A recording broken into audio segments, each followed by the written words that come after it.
tayo. Sinali kami ng Bias Brad. Ay, wait. Bali ini. Ayan, bali ini sa ng tao. Nani po ini, nani po.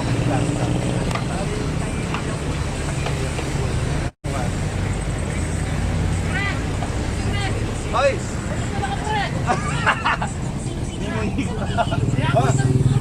Pero may sexy ka.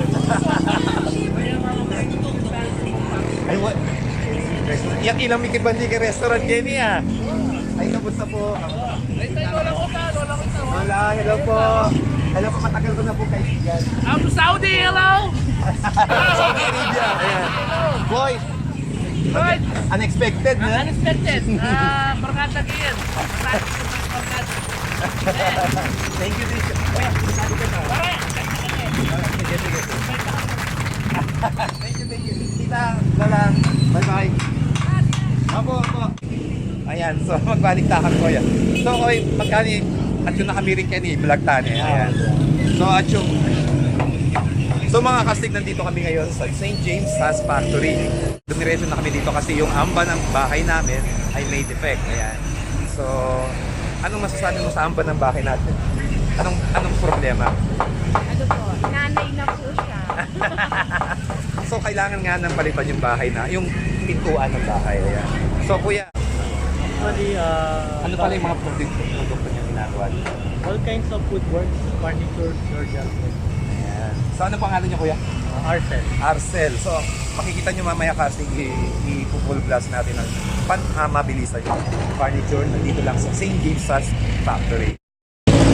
Pero ali kayo gagawa mismo, kuya, na sa bahay mismo hindi kayo gumagawa? Bali, dito na kami gumagawa. Dito na Tapos lang. meron tayong Ano finishing room. kakabit nila po? Ano ka kasi nakano? Minsan po, prepare na kami ng pagkain. Pero karamihan naman, sa ating side, maraming yung mga karpentero na mason, sila rin naglalagay ng mga hampak.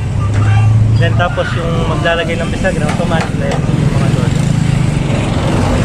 Tulad niya, wala kami nakakilala. Hindi kami pwede naman yun. Pwede yan. By schedule naman yung ano natin. Pwede natin schedule para masatisfy naman yung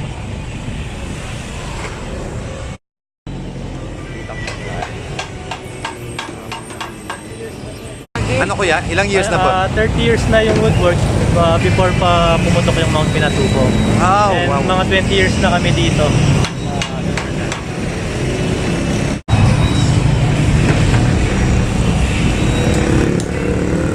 Na lang, So, Mr. Arcel, magbigay na lang kayo ng brief history ng St. James Sass Factory.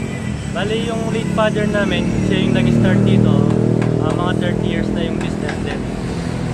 Pinagpatuloy ko na lang dahil related naman sa So, architecture kayo, Mr. Arcel? Yes, sir. Ayan, kaya pala. This is good kasi related naman. Ayan. So, thank you. Thank you, Mr. Arcel. Bye-bye. Thank you. What you're given, that's how we live it. Don't be mad at the system, it's simply how we've existed.